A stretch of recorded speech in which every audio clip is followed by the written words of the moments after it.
सुनता जा शर्माता जा। दा गज और दा मैदान 10 लाख छोड़ें, इंशाल्लाह मीनार पाकिस्तान पे तमाम सरकारी मुलाजिमीन और तमाम पटवारियों को ले जाएं। फिर भी मैं दावे से कहता हूँ कि मीनार पाकिस्तान में ये गाड़ियाँ खड़ी करेंगे, गाड़ियाँ गिनवाएंगे, क्योंकि जगह ज़्यादा गिरती है।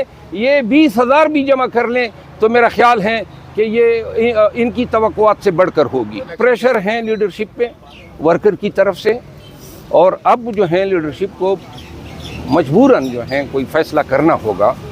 और फैसला नहीं किया अभी तक ये फैसला नहीं हुआ है कि जलसा कब करना है। दरख्वास्तें दी गई हैं जलसों के लिए, कन्वेंशंस के लिए, लेकिन मेरा ख्याल ये है कि अगर ये पाकिस्तान तहरीक इंसाफ ने अब पब्लिक को बाहर लाने का फैसला नहीं किया तो बहुत देर हो जाएगी। बैरिस्टर गौहर अली खान साहब कल बड़े पुरएतमाद थे, उन्होंने कहा कि इसी महीने खान साहब बाहर आ जाएंगे। उन्होंने कहा कि ये खबर भी है, पेशन गोई भी है, प्रेडिक्शन भी है, सब कुछ है। बहुत ज़्यादा कॉन्फिडेंट थे वो गुज़श्ता रोज़ इलेक्शन कमीशन में मुलाकात के बाद। गौहर अली खान प्यारा आदमी है, इनोसेंट आदमी है, आई लव हिम। और यकीनन उसने अपने इल्म के बलबूते पे बात की होगी, और अल्लाह करे इसी तरह हो जिस तरह गौर भाई ने ये बात की है। नवाज शरीफ को सरकारी प्रोटोकॉल में लंदन से भिजवाया गया है सऊदी अरब, इस पे क्या कहेंगे? तो वो तो जो बाहर प्रोटोकॉल जो ममालिक दे रहे हैं वो तो उनका काम है, हम तो पाकिस्तान के साथ रिलेटेड है। पाकिस्तान में अगर प्रोटोकॉल किसी अच्छा मुझे इसका इल्म नहीं था, अगर गए हैं तो पाकिस्तानियों इन चीज़ों से समझ जाओ। ये निगरान जो हैं इनके नौकर हैं, और निगरान जो हैं ये अब अपने आका को खुशामदीद कहेंगे, अपनी एड़ी चोटी का जोर लगाएंगे कि नवाज शरीफ को जो है वो छुड़वा सके। ये बिल्डिंग देख रहे हो मेरे पीछे जो है, इस अदालत में फैसला होना है। आपका कितना नुकसान हुआ है जो फार्म हाउस को गिराया गया? जो एस्टिमेट किए हैं वो 6 करोड़ 50 लाख है। तो आपने इस हवाले से अदालत से रुजू की है जो? जी हाँ। उसमें क्या डेवलपमेंट हुई है? मेरा ख्याल है कि मंडे तक नोटिस हो जाएंगे इसके हवाले से। जो साहब भी आगे हैं राइट साइड में, अच्छा, देख सकते हैं।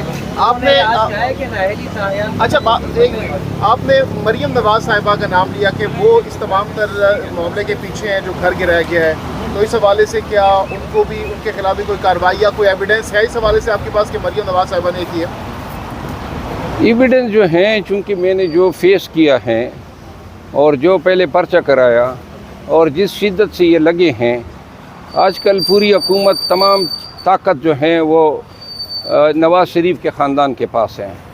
तो लिहाजा जिस तरीके से इन्होंने ये कार्रवाई डाली, इसमें शक नहीं है कि इनको जो है मेरी बातें बड़ी चुभ रही हैं, तकलीफ़ दे रही है, तो इन्होंने ये रद्द-ए-अमल दिखाया है। लेकिन मैं ये बताना चाहता हूँ कि ये जितना PMLN के साथ हुआ, पाकिस्तान तहरीक इंसाफ के साथ हुआ है, ये सारा वाइड बेनिफिशियरी तो नवाज शरीफ है।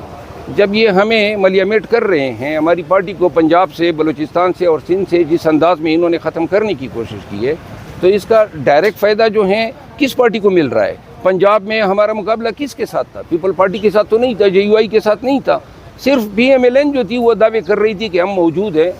तो लिहाजा ये अब इनकी कोशिश है कि पाकिस्तान तहरीक इंसाफ जो है इतना डराया जाए लोगों को और PTI को कि ये जो है उम्मीदवारी खड़े न कर सके।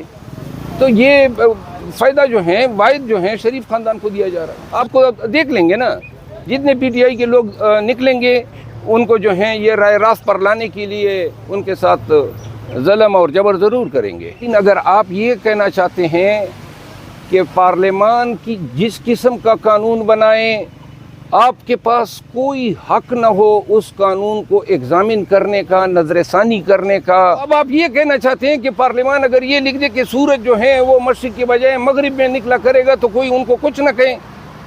ऐसे फिर मैं आपको बता दूं, देखिए 184(3) ये आईनी प्रोविज़न है।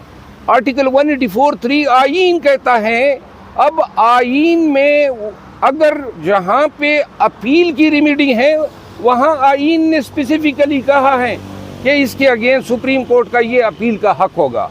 जब 184(3) में अपील का हक आईन ने नहीं दिया है तो आप सबऑर्डिनेट लॉ के ज़रिए उसमें अपील का हक मुतारिफ करा रहे हैं। तो अब ये क्वेश्चन पैदा होता है कि क्या इसके लिए ज़रूरी नहीं है कि आईनी अमेंडमेंट हो। ये जो मैं बात कर रहा हूँ वो पार्लियामान के उस हक को चैलेंज नहीं कर रहा हूँ। दो चीज़ें बदस्तूर रहनी चाहिए कि कवानीन जो हैं अवाम के मफाद में बनने चाहिए। ये ऐसे कवानीन, अब साइफर जो ऑफिशियल सीक्रेट एक्ट है सन 1923 का बना हुआ कानून है, और इसके अलावा आपके पास एंटी स्पाइनेज एक्ट भी हैं, आपके पास दहशतगर्दी के कवानीन भी हैं। अब जो इन्होंने अब इसमें तरमीमात की हैं ऑफिशियल सीक्रेट एक्ट में, पहले ये जंग के ज़माने के लिए लागू होता था, अब कहते हैं हालत अमन में भी। और सबसे ज़्यादा इस कानून से हर मुआशरे में जहाँ पे जिन जुरिस्डिक्शन में हैं वहाँ सहाफ़ी मुतासिर हुए हैं। यानी आप किसी सरकारी दस्तावेज़ को आप उठाएंगे और रिपोर्ट करेंगे जनाब आपने इस लॉ की वायलेशन कर दी है। तो क्या ऐसे कवानीन हमारे मुआशरे में होने चाहिए? आपके मेंटेनेंस ऑफ पब्लिक ऑर्डर के ड्रैकोनियन लॉज हैं, आपके पाकिस्तान के प्रोटेक्शन एक्ट हैं, पहले आपके FCR हुआ करते थे, फ्रंटियर क्राइम रेगुलेशन। हमारे यहाँ बड़े ब्लैक लॉज हैं।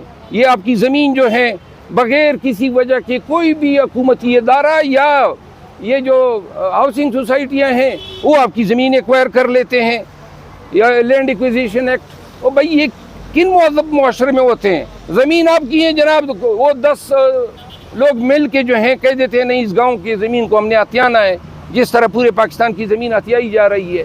तो ब्लैक लॉस को, पब्लिक के मफाद के मनाफी कवानीन को अदालतों को प्रोएक्टिव अप्रोच देनी चाहिए। कल का जो फैसला हुआ है कुछ अच्छे एस्पेक्ट हैं, लेकिन सिर्फ मेरा कंसर्न ये है कि आपने पार्लियामान को अपने ही जड़ों को काटने का मौका दिया है, और ये सिलसिला रुकेगा नहीं।